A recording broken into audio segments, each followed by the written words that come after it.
Regarding the field of corneal cross-linking, we have seen some very exciting news over the past 12 months. On the diagnostic side, brio microscopy is on the verge of entering clinics.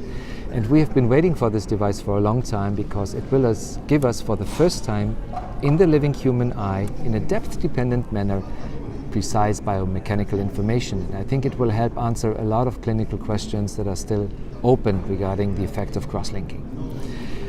On another note, the central and essential role of oxygen becomes more and more imminent, and I'm very happy to see that because it was my research group that established oxygen as being an essential additional factor in corneal cross-linking 4 years ago. And once you understand what oxygen does, you will understand why certain of the newer techniques like accelerated epi-on, iontophoresis-mediated cross-linking or pulse cross-linking have certain advantages and disadvantages. In a nutshell, you need oxygen for the cross-linking process. And the faster you try to be in cross-linking, the more oxygen you need at the same time in the depth of the tissue. But the oxygen diffusion rate is limited by nature. You cannot really accelerate it easily.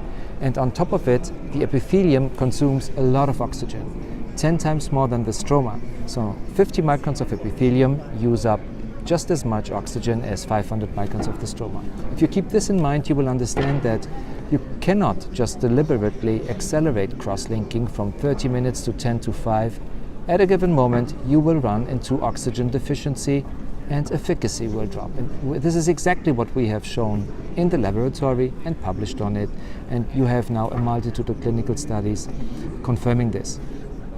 Which means for accelerated, don't try to go faster than 10 minutes, 9 milliwatts, you will get into trouble. Similar results for epithelium on. It sounds so tempting to perform epi-on cross-linking for obvious reasons, less risk for infection, faster healing.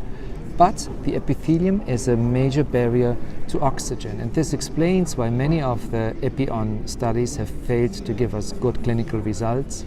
The last attempt to revive epi-on was iontophoresis-mediated cross-linking through the intact epithelium, so push all the riboflavin through the epithelium, which works wonderfully. Paolo Vinciguerra has showed this, but still the oxygen remains on the outside.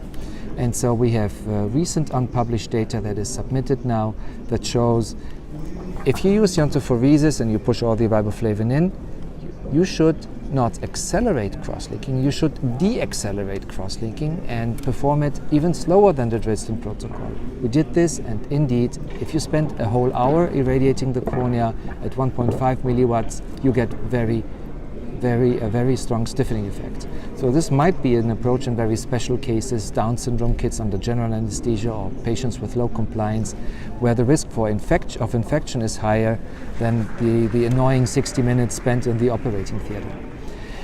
The last interesting update is PAC cross-linking. We gather more and more clinical data showing that PAC cross-linking indeed may play a role in mid-sized corneal ulcers up to 4 millimeters. We have just finished a pilot study of accelerated PAC cross-linking that will appear very soon, that is in press, and we have another paper submitted where we looked in a prospective randomized way. This was a work performed with Boris Kneiser from Israel.